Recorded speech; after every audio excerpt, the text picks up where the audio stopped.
Então, pessoal, eu tirei aqui o áudio da música, então vocês disseram que não estava tão bom, que a letra da música fica ali, é um bolero, e eu gostaria de iniciar a aula com esse bolero, certo? E por que eu vou iniciar com música, certo? Eu vou ver se eu consigo trocar de lugar para melhorar.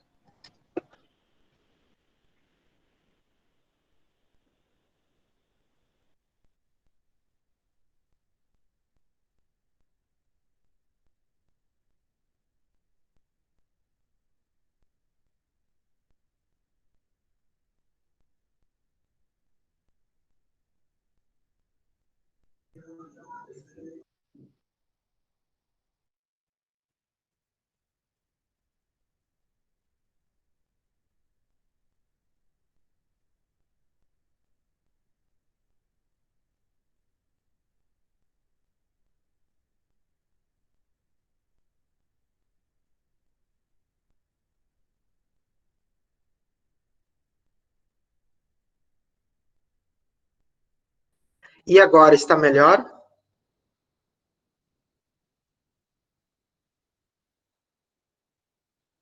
Certo. Muito bem. Eu quase estou sentado em cima do roteador, tá? Só para avisar vocês. Se não tiver melhor, não tem como melhorar. Então, nossa tarefa hoje é estudar, pensar fonética e fonologia, e eu gostaria de iniciar a discussão de fonética e fonologia com a canção Toada, onde a gente vai ter ali esse acréscimo de as, de vogais, nas finalizações dos versos. Vocês podem depois reouvir a música e perceber que na finalização de cada verso nós temos uma extensão vocálica, uma extensão de uma vogal. Essa extensão de vogal, ela é um recurso sonoro utilizado pelo letrista, por quem escreveu, quem compôs a música, para pensar uma melodia que se aproximasse de uma jornada, como uma jornada suave, mas com intensidade, com emoção. E porque fala de amor, a música fala sobretudo de amor, sobre leveza, sobre ter leveza. E esse alongamento vocálico, ele vai dar uma sutileza que vai interferir muito na interpretação e na abordagem da canção. Os nossos ouvidos, eles vão escutar e ou deveriam escutar, e deveria soar de uma forma um tanto diferente. Tá? Então, eu vou sugerir que depois numa outra oportunidade, vocês coloquem a música, fechem os olhos e façam de conta que eu estou dançando um bolero com vocês, tá? Então essa é a primeira coisa que eu gostaria de pensar. E a gente vai pensar exatamente nisso hoje, como os sons da língua funcionam, como se dá o funcionamento dos sons no sistema linguístico, no sistema da língua, enquanto gramática.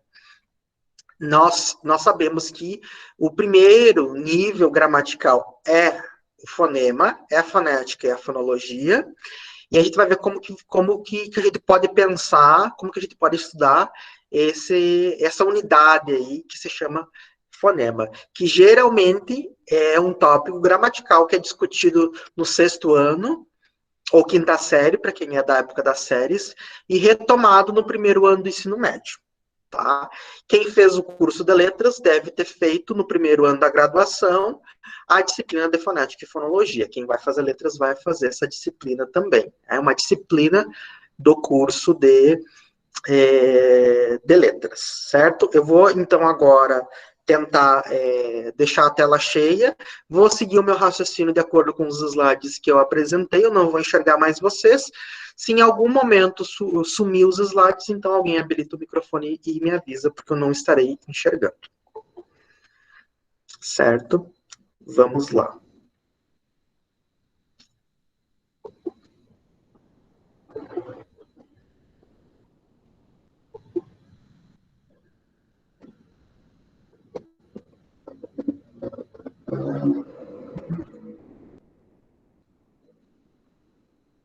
Então, como eu disse para vocês, o tópico da aula de hoje é fonética e fonologia. Apesar de 2 nomes estarem juntos, agrupados numa aula, são 2 áreas que são diferentes dentro dos estudos gramaticais, dentro dos estudos linguísticos, e eu vou pontuar quais são as diferenças, as semelhanças, e depois a gente vai tentar buscar um ponto de intersecção, um ponto em comum para essas 2 áreas que nos sirva, que nos seja útil. O sumário da apresentação dos estudos da aula de hoje vão seguir o seguinte roteiro. Inicialmente eu vou apresentar as definições de fonética e fonologia, depois eu vou falar do aparelho fonador. A fonética e a fonologia têm uma relação muito forte com a fisiologia humana, então a gente vai falar disso. No item 3, eu vou abordar os fonemas do português. No item 4, a fonêmica. No item 5, as premissas da fonêmica. No item 6, os fonemas e os alofones da língua portuguesa. E no item 7, a gente vai fazer uma pseudoanálise fonêmica. Eu trouxe algumas questões para a gente pensar como que se dá todas as questões que eu vou abordar dentro de uma materialidade mais prática. Tá? Em vários momentos vocês vão perceber que é prático, mas em vários momentos vocês vão se perguntar também. A gente nunca estuda isso, a gente não vê isso, a gente não necessariamente vai eu já vou projetar de novo os slides, tá? Eu já vi que sumiu. É que algumas pessoas estão pedindo acesso, então eu tenho que sair dos slides para dar o acesso. Algumas pessoas ainda estão entrando na sala, então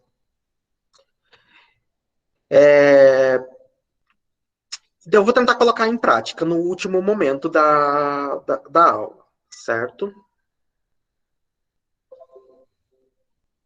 Acredito que agora tenha aparecido. Apareceu os slides? Apareceram os slides? Alguém, por favor, responda no áudio. Apareceram. Obrigado. Então, esse é o roteiro, o sumário. Vamos para o primeiro item da aula.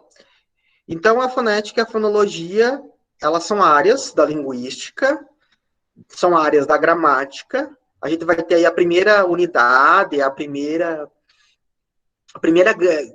divisão que os gramáticos fazem dentro do nível fonético e fonológico, que vai estudar, então, essas 2 áreas, tanto a fonética quanto a fonologia, elas vão estudar o comportamento do fonema. Mas o que é o fonema? O fonema pode ser visto como a menor unidade distintiva da língua.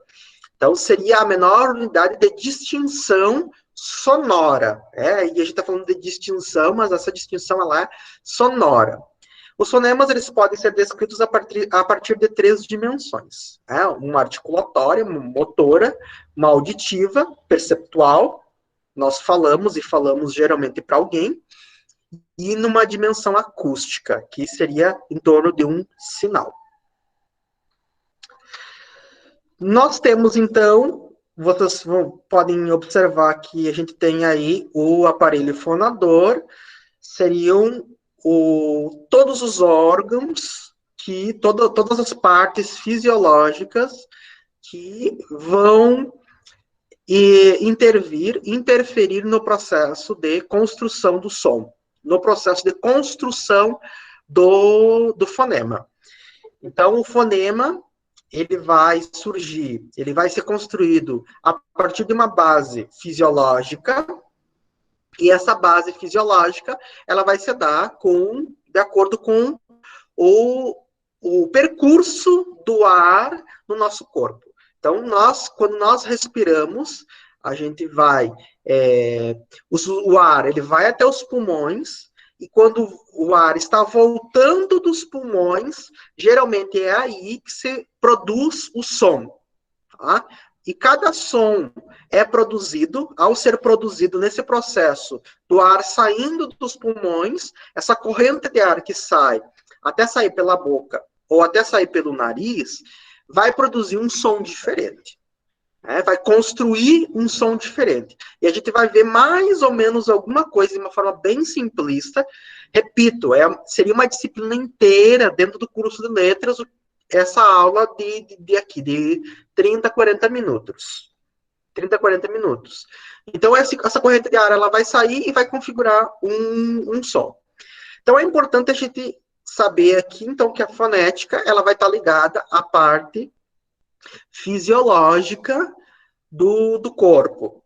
E aí, por que eu já restringi, disse fonética, não disse fonética e fonologia? Porque há uma divisão. Há uma divisão entre fonética e fonologia que funciona da seguinte forma. A fonética ela vai trabalhar bem mais com a parte fisiológica, a parte biológica, e a fonologia ela vai trabalhar com o produto, com o som propriamente dito. O que vai me interessar é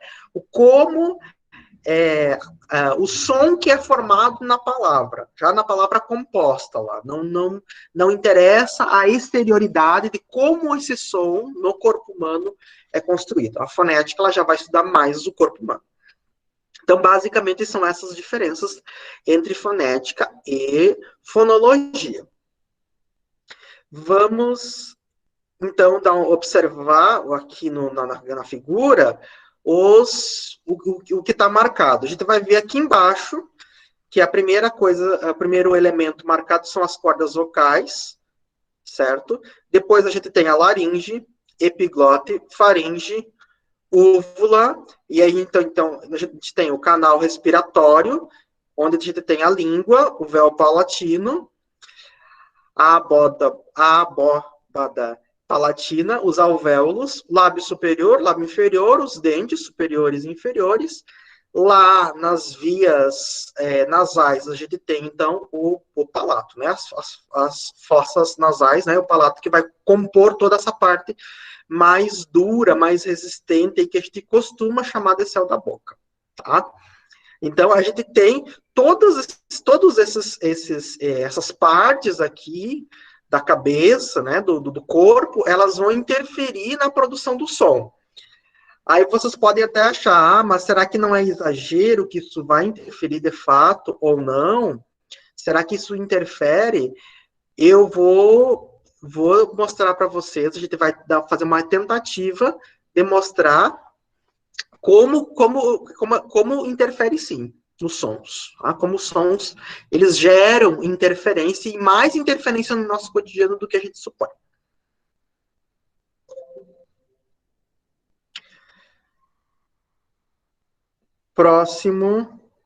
No próximo slide, a gente tem, então, já os fonemas da língua portuguesa. Então, eu fiz duas divisões aqui, divisões bem básicas, que é a fonética articulatória das consoantes e a fonética depois das vogais. Acho que todos nós sabemos que existe essa divisão na língua entre vogais e consoantes. Tá? Então, qual seria o papel de uma e qual seria o papel de outra? Na consoante, ela tem um papel de acompanhamento. Elas geralmente acompanham as vogais dentro de uma unidade chamada silábica, dentro de uma sílaba. E as vogais, elas se tornam unidades básicas de todas as sílabas. Não há nenhuma sílaba sem vogal. E também não há nenhuma sílaba com mais de uma vogal. Então, em cada sílaba haverá apenas uma vogal. E é em torno desta vogal que se constrói uma sílaba. E no panorama do português, a gente tem esses sons. Vocês podem perceber que está entre colchetes, porque são sons, não são letras. A gente pode ter algumas letras que representam um som, mas nem sempre a letra vai representar o som, e nem sempre o som vai representar a letra. Por exemplo, nem sempre uma palavra com Z, com som de Z, será escrita com Z. Nem sempre uma palavra com som de S será escrita com S. E assim sucessivamente. Então, não há necessariamente uma relação lógica entre o fonema e entre o grafema, que seria a letra. Como que esses sons eles são construídos? Então, vocês podem perceber esses colchetes. Os colchetes é para significar que a gente está tratando de som. Importantíssimo vocês pensarem uma coisa. A gente está dentro de uma discussão, dentro de uma aula de fonética e fonologia. Quando a gente trata de fonética e fonologia, a gente está tratando de produção sonora. Então, a gente tem que pensar o tempo inteiro, o tempo todo, que a gente está falando de som. Como sons são produzidos na língua. Isso que é importante a gente pensar. Sempre quando vocês forem responder uma questão, seja em prova de concurso, seja na escola, em qualquer lugar, ou forem pensar numa questão de fonética e fonologia, que vai falar de fonema, vocês têm que pensar na maneira como aquela palavra, ou na maneira como aquela sílaba, letra, ou conjunto de letras, são produzidas sonoramente. Então é importante sempre pensar assim, a gente está falando de som, som. Tá? É isso que é importante. Adiantando o debate, então nós temos uma divisão entre os sons consonantais no português, que é esse que vocês estão vendo. Nós temos as oclusivas no português, as fricativas, as africadas, as nasais, as laterais, alguns róticos aqui, né? Os mais frequentes, que é o TEP vibrante e retroflexa, as glides, e depois todos os róticos do português. Vocês vão conseguir, eu coloquei um link no Moodle que dá acesso a um site onde vocês conseguem verificar o som de todos esses fonemas, e mais do que o som, vocês conseguem perceber qual é o movimento feito no corpo quando o ar está saindo, e ao produzir cada um desses sons, certo? Então, nós temos, por exemplo, o som P, né, que é o primeiro som ali na oclusiva desvozeada. Vocês podem observar que a gente tem ali uma divisão entre vozeada e desvozeada. E aí, nas vozeadas, a gente tem P, T, K. Nas vozeadas, a gente tem B, D e G. Eu estou colocando com o A, mas pode ser com qualquer vogal, né? O que é importante, o que a gente poderia pensar fonética e fonologicamente, pensando na importância de se pensar cientificamente e o porquê que se estuda ou se estudou cientificamente esses sons, certo? Então, eu tenho um exemplo que é muito comum, muito simples, que eu gosto de dar nas aulas. Acho que quem já foi meu aluno já deve lembrar desse exemplo, que eu costumo sempre dar, que é a diferença do P e do B no português, aliás, né? Do M antes de P e B no português.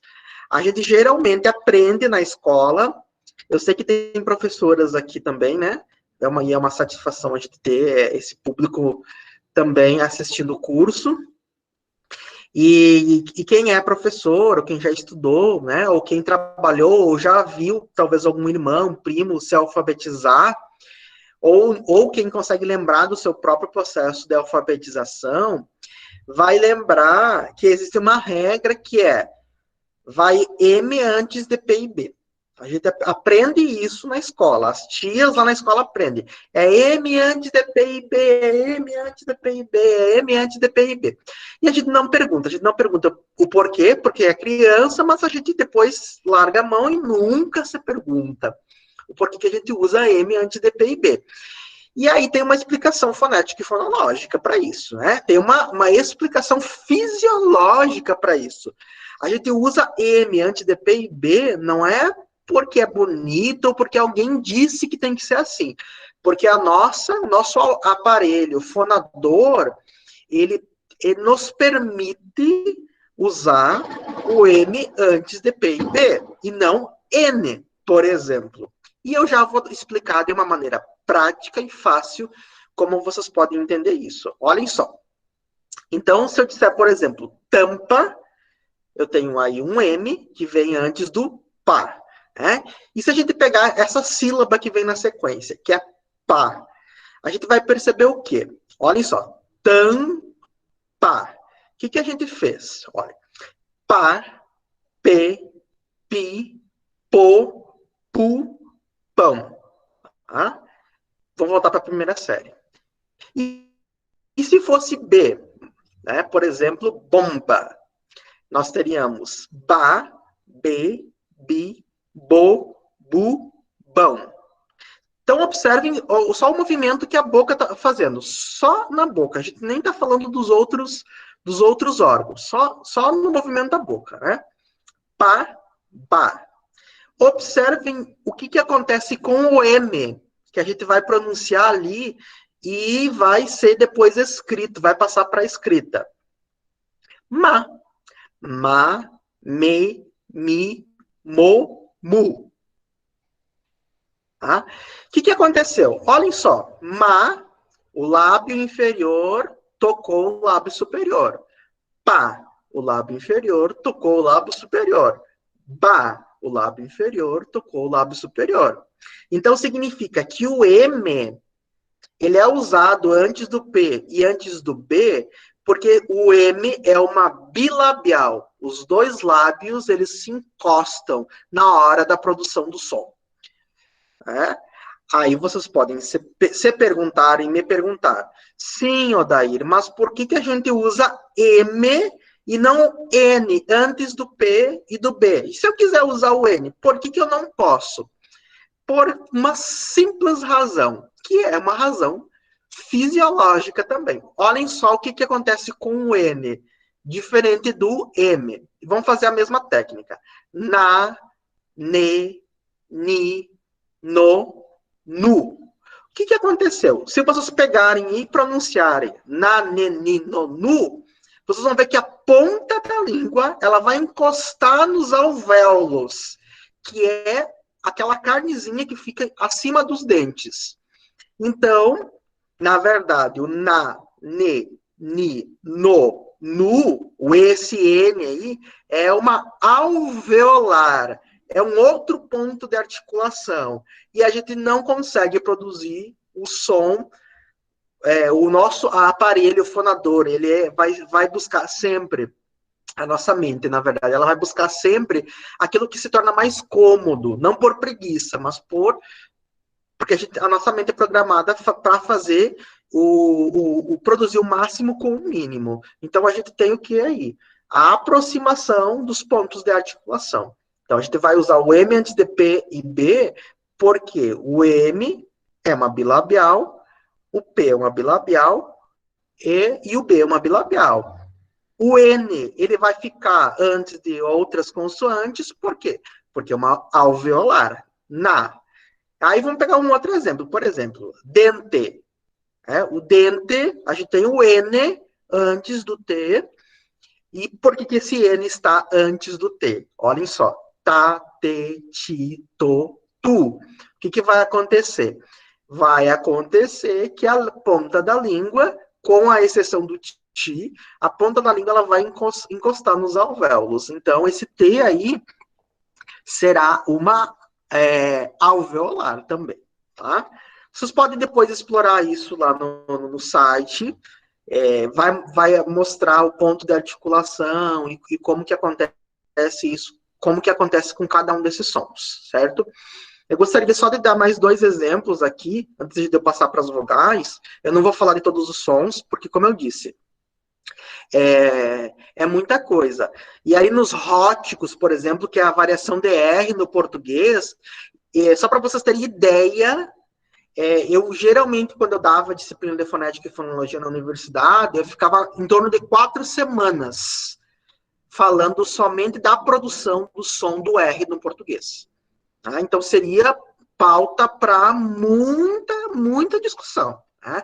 A gente vai pronunciar como esse R, raspando no fundo da garganta, a gente vai pronunciar um R retroflexo, que é o famoso R de caipira. A gente vai pronunciar um R fraco. Então, tudo isso vai ter questões fisiológicas para verificar e questões também socioculturais. Né? Sim, mas eu gostaria de dar mais 2 exemplos. O próximo exemplo são as africadas. As africadas do português é o ti e o di. Nem todas as comunidades utilizam, principalmente quando terminam as palavras numa sílaba de término. Por exemplo, eu nasci no Rio Grande do Sul, eu fiz questão de manter um sotaque e eu pronuncio vontade. Então, esse meu D aí no final é D. Mas algumas pessoas pronunciam vontade. Então, esse vontade, esse di e esse ti no português é chamado das africadas. São as africações no português. E aí vai ser produzido um outro som com outra articulação fisiológica, né? A língua, o meio da língua, ela vai encostar, na verdade, no palato, né? Então, ela vai ser chamada de alvéolo palatal. Tá? E eu gostaria de fazer, então, um testezinho com vocês, só para vocês entenderem, né? Que é o terceiro exemplo. Entenderem a diferença do vozeado para o som vozeado para o som desvozeado no português. Se vocês podem depois fazer esse teste quando reassistirem a aula, ou mais tarde, se quiserem, se vocês colocarem 2 dedos ou colocarem a mão na garganta de vocês e pronunciarem pá, e depois pronunciarem, talvez, ba, vocês vão perceber que existe uma diferença aqui, na corrente de ar saindo, né, e passando pelas cordas vocais. Que diferença vai ser essa? Em um dos sons, as cordas vocais elas vão tremer, e em outro, as cordas vocais elas não vão tremer. Né? A gente vai sentir, ou deveria sentir, a tremidinha nas cordas vocais, né? O ar passando, as cordas vocais elas fecham, e aí gera essa tremida. Às vezes, mas nem sempre isso acontece. Quando que não vai acontecer? Quando o som for desvozeado. Então, desvozeado, as cordas vocais elas vão ficar abertas, e aí o ar vai passar e não vai tremer nada. Tá? Então, vocês podem fazer isso mais tarde, fazer vários testes e depois entrar também no site, se quiserem, para verificar. Certo? Então, vocês podem perceber que no som das desvozeadas, a gente vai ter o p, t, k, f, s, sh, r. Nas vozeadas, a gente tem, né, o b, d, g, v, z. j, e assim por diante. Então, esses sons aí, eles vão ser divididos em vozeados e desvozeados. Todos os vozeados são aqueles sons que vão tremer, vocês vão falar e vai tremer a corda vocal, e todos os desvozeados são aqueles que não vai tremer, ou não deveria tremer.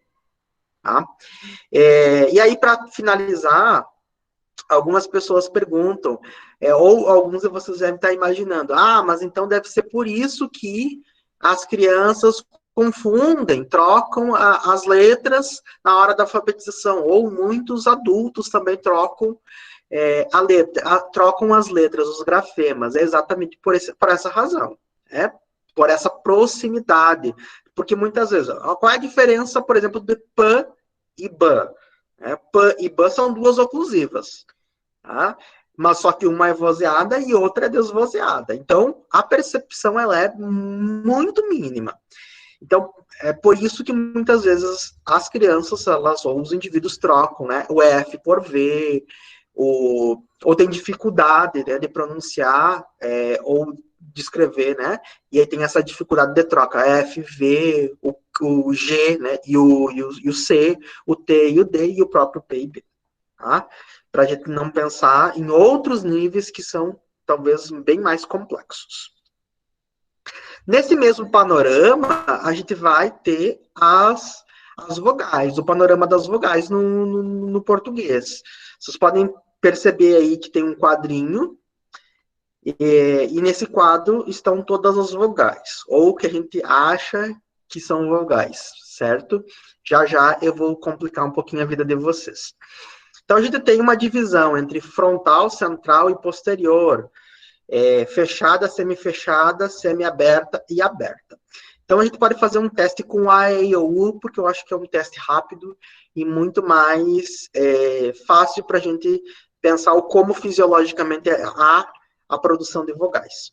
Então, quando a gente começa, vamos começar pelo A. Quando a gente fala A, vocês podem perceber, né, que há um movimento na boca. E depois a gente vai perceber que há um movimento também na língua. A. Então, observem como que a gente vai pronunciar o A, E, ou U. Né? A, E, I, O, U. Vocês podem notar que a boca ela vai fechando, ela vai se arredondando.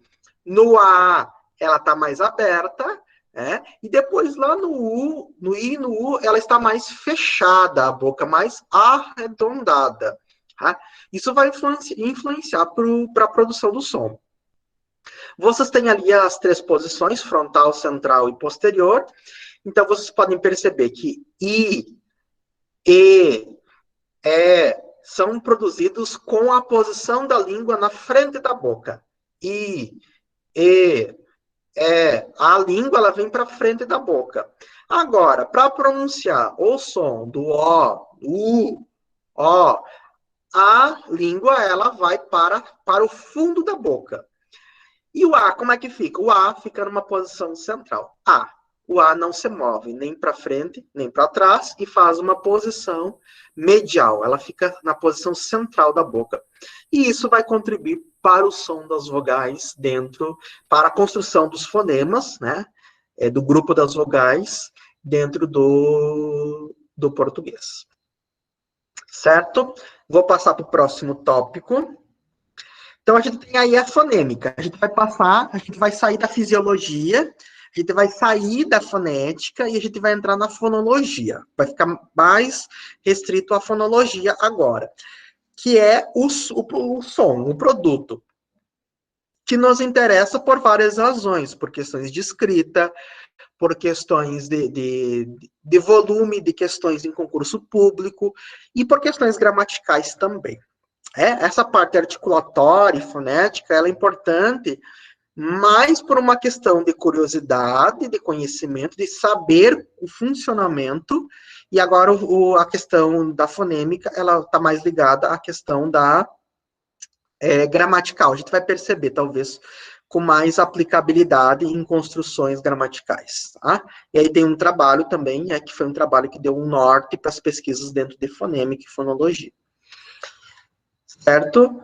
Quais então seriam as premissas da fonêmica? Então, a premissa número 1 é: os sons tendem a ser modificados pelo ambiente em que se encontram. E aí, quando eu estou falando em ambiente, eu estou falando em ambiente fonológico, estou falando em ambiente linguístico.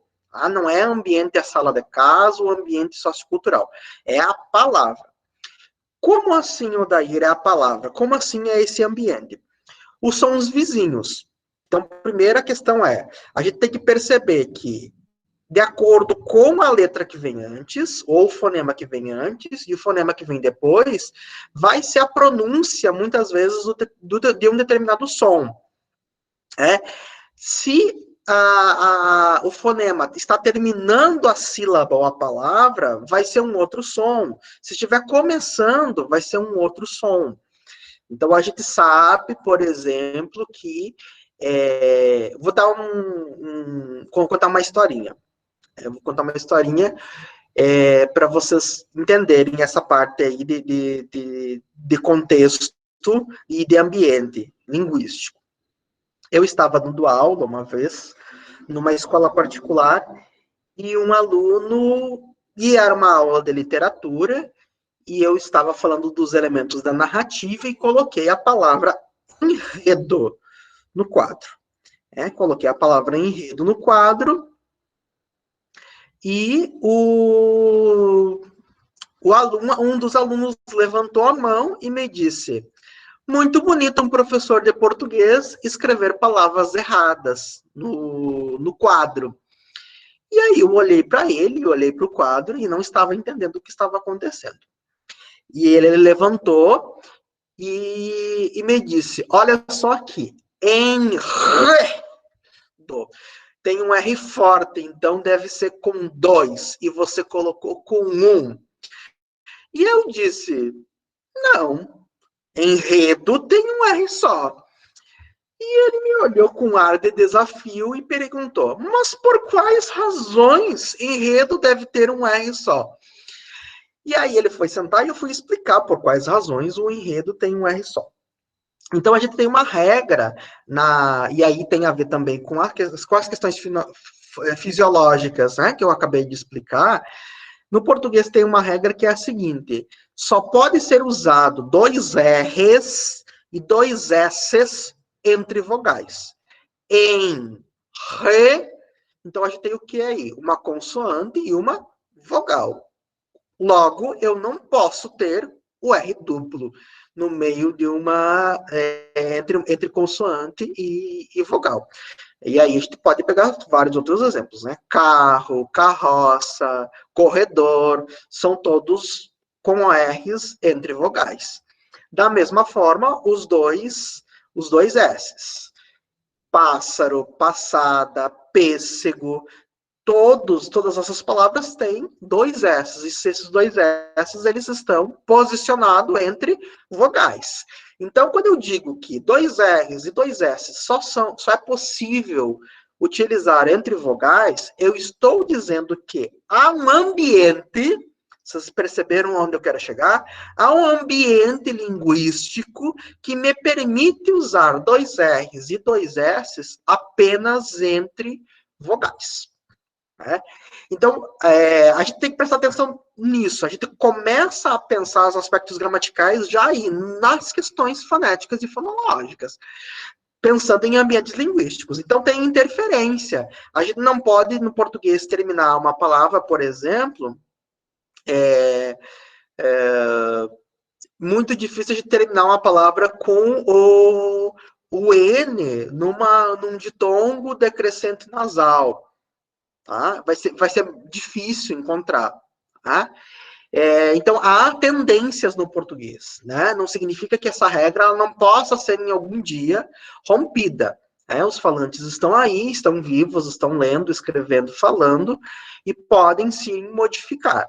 Mas há tendências. E uma das tendências é, por exemplo, usar o R, os 2 R's, os 2 S's entre vogais.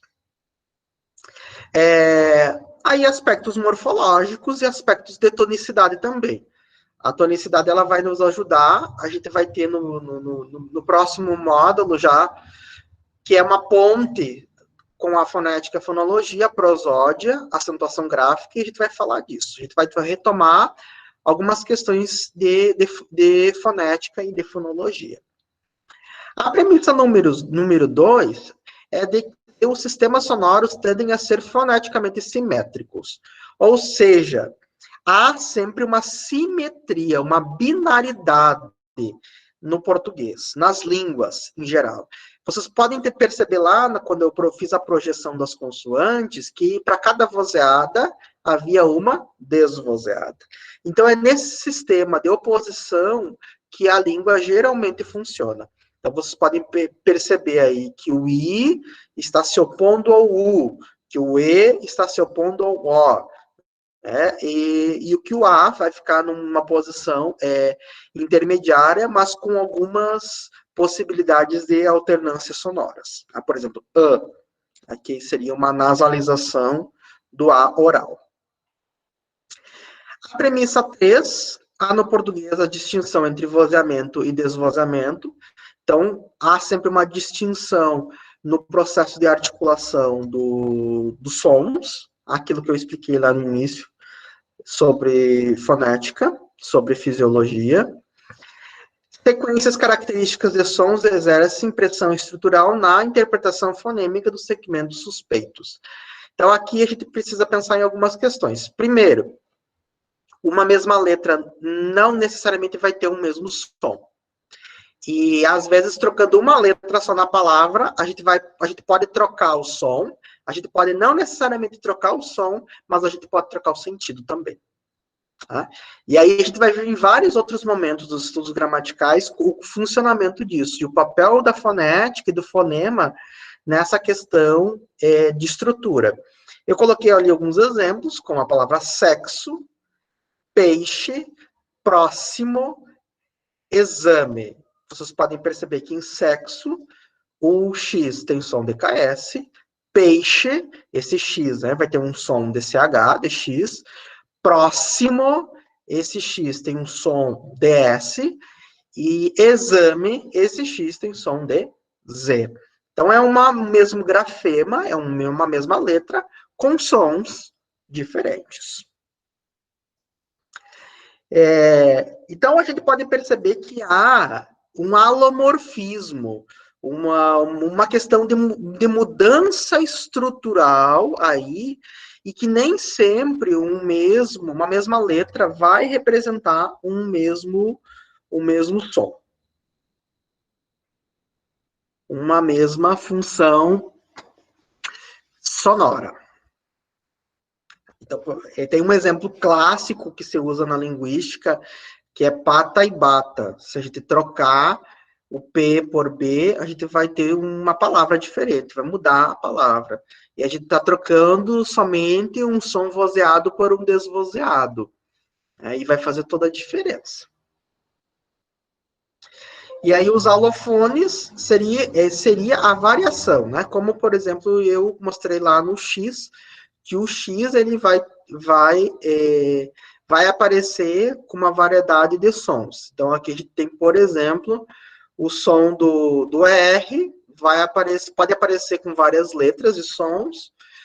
Vai ter o R fraco, o R forte, o R retroflexo, como eu falei, o R gutural e assim por diante. O S é a mesma coisa, o Z é a mesma coisa, assim por diante. Assim como os sons vocálicos, o A, E, I, O, U. E aí a gente vai partir para uma parte mais prática. Acho que vocês estão já um pouco cansados também de me ouvir falar. E eu vou partir para a parte prática, que é a parte, não que não seja prático até aqui, mas é uma parte bem mais teórica e um pouco mais complexa.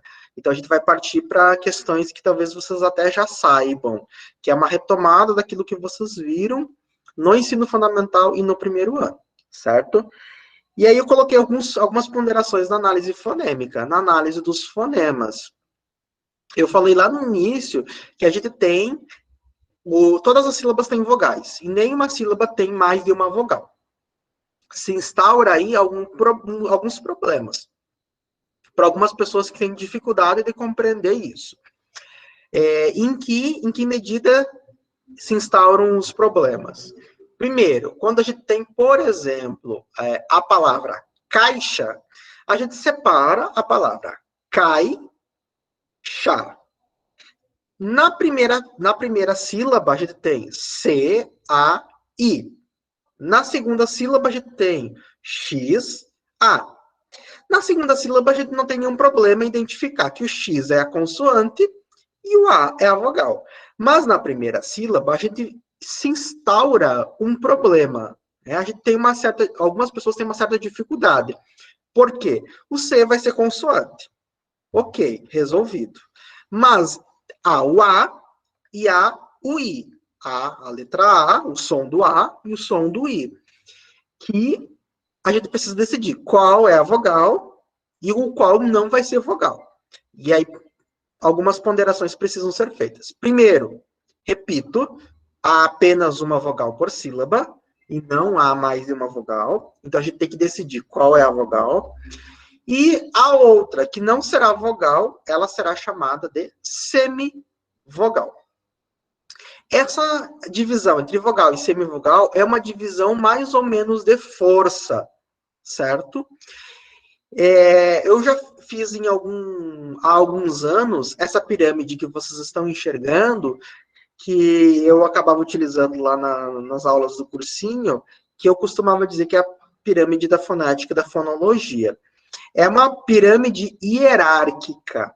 Quanto mais para cima nós estivermos, mais vogal ela será. Quanto mais para baixo, menos vogal ela será e mais semivogal. Então, na palavra caixa, a gente tem o A e o I. Qual dessas está numa posição superior, mais acima na pirâmide? O A. O A está numa posição mais superior, então o A será a vogal e o I será a semivogal. Certo? Parece simples, e é bem simples, na verdade. Mas a gente tem que tomar alguns cuidados. Quais os cuidados que a gente tem que tomar? Há algumas palavras que podem pegar peças, principalmente quem está pensando em concurso, quem vai prestar concurso. Por exemplo, a palavra põe. Observem a palavra põe. P-O-E, com o tio na letra O. Na palavra põe, a gente tem o quê? Não há separação de sílabas. Nós temos o P, a letra O, que é pronunciada como O, pó, né? Pom, né?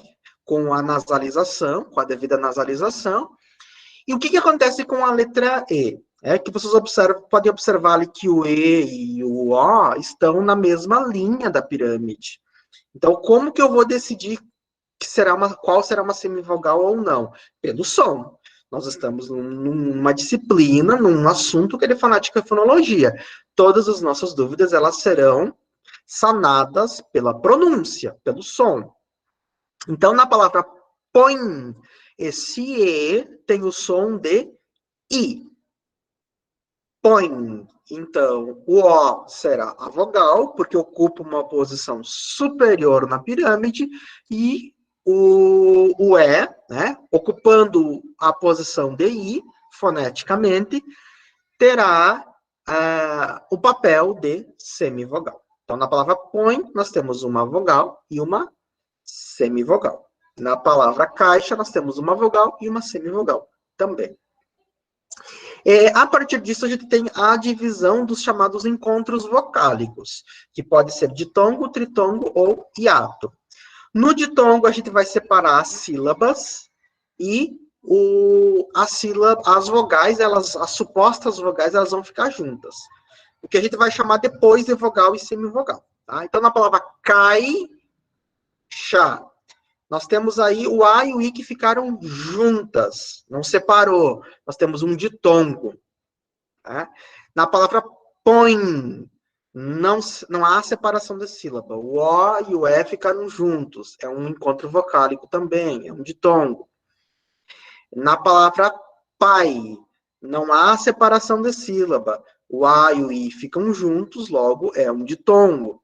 Na palavra peixe, peixe, o E e o I ficaram juntos, logo nós temos um ditongo também. O tritongo, ele ocorrerá quando nós supostamente juntarmos 3 vogais. E aí depois a gente vai chamar uma delas de vogal e as duas outras que sobrarão são semivogais. Então, exemplo, saguão. Então, nós temos aí no saguão o encontro de supostas 3 vogais. Uma delas a gente vai chamar de vogal, que é a letra A, que vai ocupar a posição mais acima na pirâmide, e as demais serão semivogais.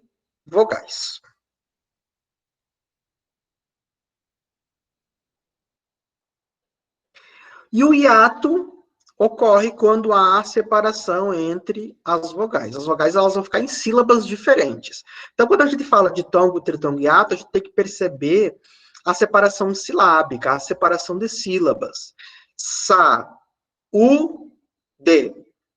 A gente tem o A e o U, que são vogais, e que vão ficar em sílabas diferentes. Elas vão se separar. Ra, is. Então, tem o A e o I, que vão ficar em sílabas diferentes e vão se separar. Ra, i, nha. O A e o I também separaram, é um hiato. Pa, is. Separou o A e o I, é um hiato também. Então, o hiato ocorre quando vogais ficam em sílabas diferentes. Vou voltar para o ditongo para dizer que no ditongo a gente tem uma divisão entre crescente e decrescente. O ditongo crescente será o encontro de uma semivogal com uma vogal, e o decrescente, estão as flechinhas ali indicando, é o encontro de uma vogal com uma semivogal. Tá? Quem vai estudar para concurso, quem vai fazer alguma prova, não precisa decorar necessariamente isso. É uma vogal, uma semivogal. Basta memorizar a pirâmide. Porque a pirâmide, na verdade, ela vai dar conta de todas as questões, né? De ordem dos encontros vocálicos. Porque voltemos aos exemplos que eu dei. Caixa, a gente tem o A e o I que ficaram juntas na mesma sílaba. Logo, elas são ditongo, resultam um ditongo. Mas esse ditongo é crescente ou decrescente? Porque pode ser decrescente ou decrescente. O que apareceu primeiro? O A. Qual é a posição do A na pirâmide? Lá em cima. O que apareceu depois? I. Qual é a posição da pirâmide do I? Lá embaixo. Então, do som do A para o som do I, nós percebemos o quê? Caiu, desceu a pirâmide. Então, a palavra caixa é um ditongo decrescente, porque decresceu. Agora, se eu disser série, nós temos o I e o E que não vão separar lá no final da sílaba, no RIE. Série. Então, o I e o E aí formam um ditongo, o I veio primeiro, está lá embaixo na pirâmide, depois veio o E, subiu a pirâmide, então a gente tem um ditongo crescente. Tá? Então, a dicotomia, a oposição crescente e decrescente, vocês vão verificar dentro da pirâmide. Ainda a gente vai poder ter os sons do ditongo ou do tritongo como nasal e oral. Bem fácil de identificar. O nasal geralmente vai ser nasalizado, ou vai ter a presença do M ou do until, ou sem o M, sem o til, quando ele será oral. Tá? A exceção aí que não vai aparecer M nem til é a palavra muito. A palavra muito emite um som nasal, mas não tem N, no caso, depois do I, certo? Não se escreve. Então, essa seria a exceção. Ditongos e tritongos nasais, saguão, por exemplo, é um tritongo nasal, porque tem a presença aí do til no A. O põe é um ditongo decrescente nasal, porque há a presença do til aí nasalizando. Pai, caixa, deixa, feito, são todos ditongos orais, uma vez que não há a presença da nasalização, nem do M, nem do til naquela sílaba, na sílaba da ocorrência do ditongo. Certo? Alguns de vocês já podem estar pensando ou anotando aí para perguntar o caso do hiato, quando que é acentuado ou não. Próxima aula, a gente vai ver a acentuação no hiato. A gente vai ver quando que esse hiato ele é acentuado e quando que não é acentuado. Tá? O hiato, nem todos os hiatos podem ou devem ser acentuados. A mesma coisa com o ditongo. Nem todos os ditongos podem ou devem ser acentuados. Isso é o tópico da próxima aula, tá? Voltemos, então, para cá. Eu tenho, então, no próximo tópico,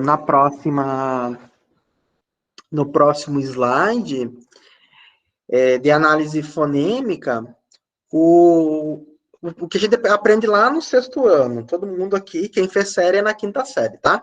Quem é do grupo dos 30, eu sei que é um grupo muito reduzido, talvez não tenha ninguém aqui que tenha passado dos 30 anos, mas talvez alguém tenha chegado nos 30 como eu cheguei. Se alguém chegou nos 30 como eu cheguei, foi da época da série. Então, lá na 5ª série, a gente aprendeu, né, estudou com a professora de português a contar letras e fonemas, e a gente aprendeu dígrafos também. Então, como que a gente faz?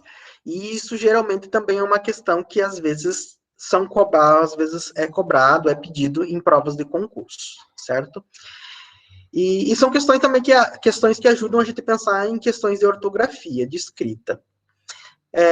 Como que a gente vai contar o número de fonemas de uma palavra? Primeiro, o número de letras, a gente precisa saber o número de letras, né, de uma palavra, precisa contar o número dessas letras, e a gente vai diminuir, vai reduzir o número de dígrafos que houver na palavra. Ok, pausa. Vamos abrir um parênteses, abrir um rodapé e ir para o dígrafo. O que é dígrafo? Dígrafos são duas letras que representam um único som. Eu coloquei ali embaixo um quadrinho com alguns dígrafos. RR, SC, SS, S cedilha, XC, XS, CH, LH, NH, QU, GU, AN, EN, IN, ON, um com M ou com N. Certo? Então, a gente tem aí os chamados dígrafos consonantais, que são aqueles que só têm consoantes, e os dígrafos vocálicos, que são aqueles que têm as vogais. Tá? Como que a gente vai fazer essa contagem, então, de letra e fonema? Número de letras, conta direitinho e diminui o número de dígrafos. Então, a palavra carro, por exemplo, a gente tem C, A, R, R, O. São 5 letras. A palavra carro tem um dígrafo, né, que é o RR. Né? Então, a gente vai tirar 1. Vai sobrar 4. Então, nós temos 4 fonemas na palavra carro. Então, é só reduzir, contar o número de letras e reduzir os dígrafos que houver na palavra. Tem que tomar algum cuidado. Que cuidado é? Tem que saber que dígrafo são duas letras que têm um único som. Tá? É fácil identificar, talvez, o RR, o SS, o CH, o LH, o NH como dígrafo. As demais, elas são um pouco mais complexas. Não são simples, ou não são tão simples como parece. Vamos, então, lá para um nível maior de complexidade. SC, que está ali no quadrinho. O SC nem sempre vai ser dígrafo. Por que o SC nem sempre será dígrafo? Porque para ser dígrafo, o S e o C devem ter um som apenas. Nascer. A palavra nascer tem um dígrafo, esse S e esse C, aí é pronunciado, há uma pronúncia de um único som. Agora, a palavra escola, observe, eu vou pronunciar dois sons. Eu pronuncio o som do S e pronuncio o som do C. Logo, na palavra escola, não há nenhum dígrafo. Então, como que fica se não tem dígrafo? O número de letras vai ser o mesmo número de fonemas. Então, a gente tem E, S, C, E, S, C, O, L, A. São 6, né? Confere, 6 letras e 6 fonemas. Então, a gente tem o mesmo número de letras com o número de fonemas, certo? Ainda pegando essa complexidade, tomando essa complexidade dos fonemas no português. GU e QU. GU e QU nem sempre vão ser dígrafos. Ah, mas qual é o parâmetro para eu saber quando que é e quando que não é? Som, pronúncia. Então, novamente, eu sempre vou voltando no mesmo ponto. É uma aula de fonética. Fonética é som. A gente tem que pensar como a palavra é dita, pronunciada, como ela é falada. Então, se nós dissermos, por exemplo, queijo, na palavra queijo, nós temos um dígrafo. Agora, na palavra quantos, a gente não tem dígrafo. Por que, aliás, a gente não tem o dígrafo no QU, né? A gente tem o dígrafo no AN. Por que a gente não tem o dígrafo no QU? Porque eu vou pronunciar o som do cu, né? Então, eu pronuncio o som do K, né? Aí, e pronuncio o som do U. Logo, eu não tenho dígrafo, porque eu tenho dois sons. Para ser dígrafo, são duas letras com um único som. O GU, a mesma coisa. A palavra guerra, o GU é um dígrafo. Na verdade, a gente tem na palavra guerra dois dígrafos, que é o GU e o RR.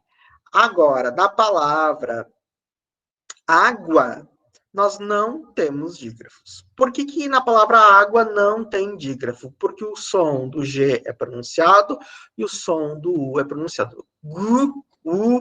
Então, eu pronuncio o som do G e pronuncio o som do U. Logo, eu não posso dizer que GU, nesse caso, é um dígrafo. Então, na palavra água, não há nenhum dígrafo. Certo? Então, seria um nível de complexidade, mais um nível de complexidade. Algumas pessoas devem estar pensando, eu aprendi lá na quinta série, ou quem é do ano, no sexto ano, os encontros consonantais, né? Você falou do vocálico, e aí a gente tem algumas consoantes que estão próximas, CH, LH, NH, RR, SS. Também são encontros consonantais? Não. Dígrafo não é encontro consonantal. Né? Dígrafo não é encontro consonantal e dígrafo não é encontro consonantal. Dígrafo não é encontro consonantal, dígrafo não é encontro consonantal e dígrafo não é encontro consonantal. Não falhou minha internet, eu repeti várias vezes, porque é isso. Dos 15 anos que eu dou aula, 8 eu dou em cursinho, e eu já vi um bocado de gente chegar na hora da prova, se embananar e errar esse tipo de questão. E aí, para quem vai estudar para concurso, quem estuda para concurso, eu dou uma dica, né? Estudem, né? Aproveitem o momento que vocês têm para estudar, coloquem a bunda na cadeira e estudem. Porque uma questão, às vezes, faz a diferença. Uma questão, às vezes, é a porta de entrada ou é a porta de saída do concurso, do vestibular, do Enem, que seja. E somente estudando vocês vão conquistar aquilo que vocês almejam. Então, quando eu digo dígrafo não é encontro consonantal, é porque muita gente erra isso. É muito frequente as pessoas errarem. O que é, então? Qual é a diferença do dígrafo para o encontro consonantal? O encontro consonantal, a gente vai ter o som das duas consoantes. E o dígrafo são duas letras com um som só. Essa é a diferença, bem simples. Então, nós temos, por exemplo, escola.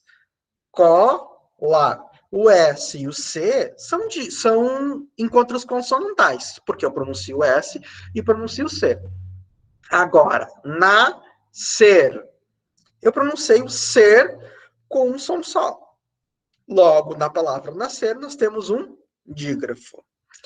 Então, essa é a diferença entre dígrafo e encontro consonantal. Não dá para confundir, não dá para... Tem que anotar isso e na hora de fazer os exercícios e as provas aí de concurso e vestibular, tem que prestar atenção, tá? Então, se não tiver dígrafos na palavra, será o mesmo número de letras com o número de fonemas. Um outro elemento que pode aparecer é o X quando tiver o som de KS. Por exemplo, a palavra táxi. palavra táxi tem um X com o som DKS. O que a gente vai fazer quando acontecer isso? A gente vai contar o número de letras. 1, 2, 3, 4. A palavra táxi tem 4 letras. E como esse X com som DKS, apareceu esse X com som DKS, a gente vai aumentar um fonema. Então, na palavra táxi, nós temos 5 fonemas. Né? 4 mais 1, 5. São 5 fonemas. Isso vale para todas as palavras com X e som DKS. Né? Táxi, fixo, sexo, saxofone e assim por diante. Todos os sons DKS com o grafema X. Para finalizar essa parte, aí só um detalhezinho que eu gostaria de falar. Na verdade, 2 detalhes. Eu sei que eu estou me demorando bastante, mas eu tenho medo de não dar todas as informações que são necessárias na aula. Né? E aí vocês podem depois revisitar ou ir para a gramática, que não é problema ir para a gramática encontrar o que eu não falei, né? Porque eu não falei tudo. Mas eu gostaria de falar tudo aquilo que eu considero importante. Né? Então, mais dois pontos aqui para a gente passar para alguns exercícios. O H, ele sempre terá um som mudo no português e a gente sempre vai descontar um fonema na palavra quando o H aparecer. Então, por exemplo, a palavra hoje, na palavra hoje, nós temos 4 letras e há um H que é mudo. Então, a gente vai descontar um quando aparecer esse H mudo. 4 menos 1 é 3. Então, a gente tem 3 fonemas na palavra hoje.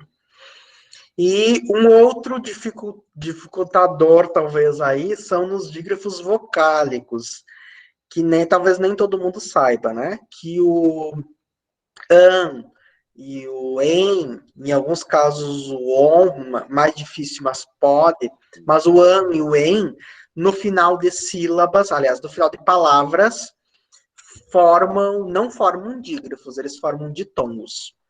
Então, e aí é uma pegadinha que acontece também em concurso, né? Quando cai fonética, eles geralmente gostam de pregar algumas peças. Algumas bancas, na verdade, gostam de utilizar esse artifício. Exemplo, a palavra também. Na palavra também, quero que vocês peguem esse bem aí do também. Na palavra também, nós temos um ditongo.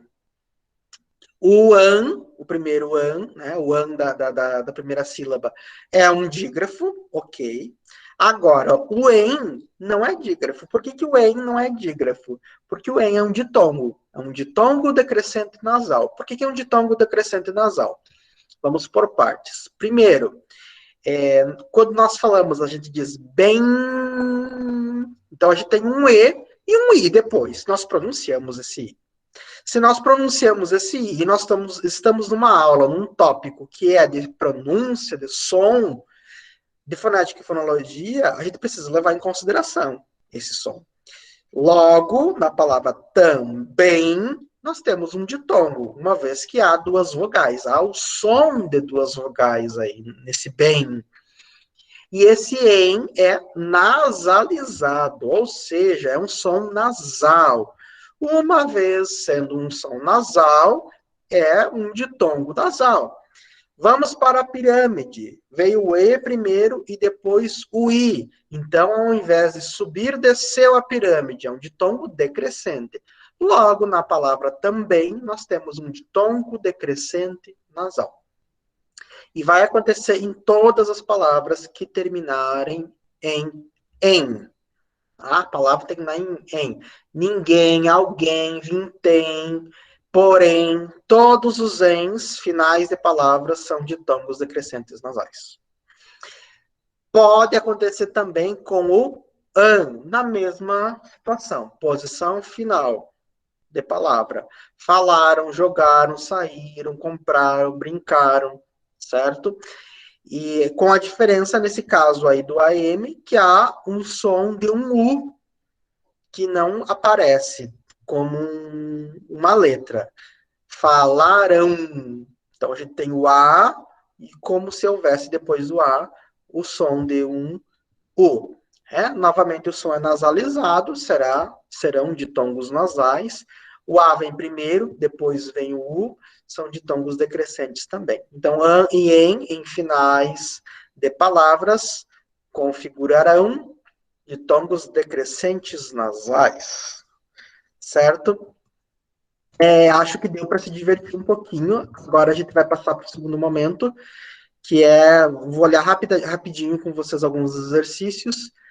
Já tenho as respostas desses exercícios, podem tentar fazer junto comigo os exercícios, e aí depois a gente já abre para as discussões e para as perguntas, certo? A gente já está assim, estamos nos encaminhando para o final, quem está ansioso para terminar a aula. Então, primeira questão, a palavra passo contém o quê? Um dígrafo, um ditongo, uma vogal e uma semivogal, um encontro consonantal ou um hiato. Então, indo do final para o início. Tem hiato? Não. Para ter hiato tem que ter duas vogais que ficam em sílabas diferentes. Não tem. Tem encontro consonantal? SS não é encontro consonantal. É um dígrafo. Aí a gente já tem a resposta, na verdade. Tem uma vogal e uma semivogal? Não. Uma semivogal ela tem que estar junto com uma vogal. Ela só pode existir junto com uma vogal. E a gente vai ter duas vogais, porque são duas sílabas. E a gente tem uma vogal por sílaba. Tem um ditongo? Não, não tem duas vogais que vão se encontrar. E a gente tem um dígrafo, que é o SS. Então, na palavra passo, nós temos um dígrafo. Próxima questão. Os convidados estavam no saguão aguardando a saída dos noivos. As palavras saguão e saída têm, respectivamente, o quê? Saguão. Nós cortamos, fazemos a divisão silábica, e a gente percebe que o U, o A e o O ficam na mesma sílaba. Então, a gente tem 3 aí na mesma sílaba. Decidindo qual delas é a vogal, nós decidimos que o A é a vogal, porque é a que ocupa maior na pirâmide. O U e o O são semivogais. Então, a gente tem uma vogal e duas semivogais, a gente tem um tritongo. Na palavra saída, nós separamos sa e da. O A e o I vão ficar em sílabas diferentes, logo, na palavra saída, a gente tem um hiato. Portanto, a gente tem um tritongo nasal e um hiato aí na resposta, certo? Próxima questão. A série em que todas as palavras apresentam um dígrafo é. Vamos lá. Assinar tem dígrafo? Sim. Qual é o dígrafo? SS. Bocadinho tem dígrafo? Sim. Qual é o dígrafo? NH. Arredores tem dígrafo? Sim. Qual é o dígrafo? RR. Então, a gente já chegou na resposta, mas vamos dar uma olhada nas outras questões, por que não é. Residência tem dígrafo? Sim. Qual é o dígrafo? Em. Ping-pong tem dígrafo? Sim. Quais são os dígrafos de ping-pong? In, o GU, né, do G, o ON e o GU do G. Então, a gente tem 4 dígrafos aí na palavra ping-pong. Dicionário tem dígrafo? Não. Dicionário não tem dígrafo, então não pode ser a letra B. Digno tem dígrafo? Não, não tem dígrafo. Decifrar tem dígrafo? Não, decifrar não tem dígrafo. Dissesse tem dígrafo? Tem, são 2. Qual é o dígrafo de dissesse? Os 4 S's, né? O SS. SS é dígrafo. Próxima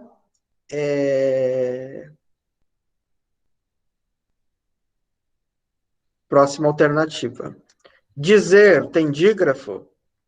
Não. Holandês tem dígrafo? Tem. Qual é o dígrafo de holandês? An. Groenlandeses têm dígrafo? Tem. Quais são os dígrafos? O en e o an. Mas a palavra dizer não tem, portanto, nós temos aí a letra D não pode ser. Futebolísticos tem dígrafo? Não. Diligentes tem dígrafo? Tem. Qual é? Em. Comparecimento, nós temos o on e o em. Mas futebolísticos não tem. Então, a única alternativa que tem todas as palavras têm dígrafos, é a letra A. Assinar, bocadinho e arredores. Próxima questão. A alternativa em que as palavras constituem, respectivamente, dígrafo e encontro consonantal. Então, vamos lá. Então, a primeira palavra tem que ter um dígrafo e a segunda tem que ter um encontro consonantal. Exceção tem dígrafo? Sim. Qual é o dígrafo? X, C, E, C. Tem um som só, logo é um dígrafo. Étnico tem um encontro consonantal? Sim. Qual é o encontro consonantal de étnico? O T e o N. Logo, na palavra, na alternativa A, a gente já vai chegar na resposta, mas vamos dar uma olhada nas outras, né? Banho tem dígrafo? Sim. O NH. Desça tem encontro consonantal? Não. SC aí, em D, sa. É um som só, logo é um dígrafo. As duas palavras têm dígrafos. Seguir tem dígrafo? Sim. GU não é o do GU não é pronunciado. Nascimento tem encontro consonantal? Não. O SC é um dígrafo e o EN é um dígrafo. Aquático, a gente tem um dígrafo? Não. O QU não é dígrafo. Por quê? Porque pronuncia o U. Psicologia tem encontro consonantal? Tem.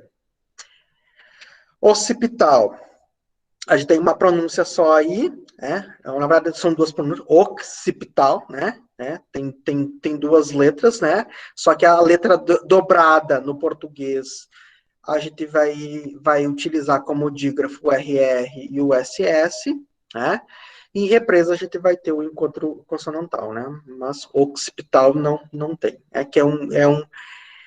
na verdade, um C que a gente acaba nem pronunciando. Certo? A gente vai ficar, então, com a letra A, com a alternativa correta. Próxima questão. A alternativa em que o X nunca é pronunciado como KS.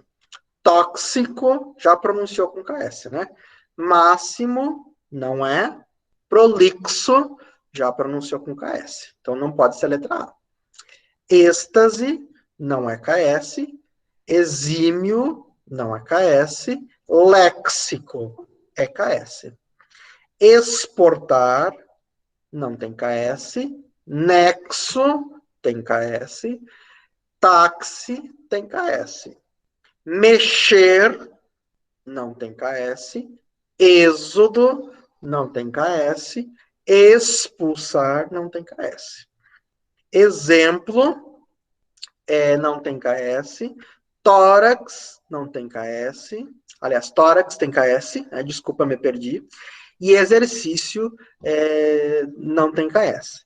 Logo, a gente percebe que mexer, êxodo e expulsar, nenhuma das palavras é pronunciada com o som de KS. Então, por isso que a gente marca a letra D. Na palavra armazém, nós temos o quê? Armazém. Fiz a separação da sílaba, pronunciei. No zen, a gente encontra o quê? O som do e escondidinho ali o som do I. O I escondido ali após o som do E. Logo, a gente vai perceber que a gente tem um ditongo. Então, a gente tem, na palavra armazém, um ditongo decrescente nasal. Não há dígrafo, mas há um ditongo. Então, o en aí não é dígrafo, mas a gente tem um ditongo decrescente nasal. Certo? As referências que eu utilizei para a confecção desse material, com exceção de alguns exercícios que eu peguei de algumas provas de concurso, sendo que eu adaptei alguns deles. E, e essa foi a exposição, a parte expositiva da aula. Vou parar aqui de filmar para passar para a segunda parte da aula.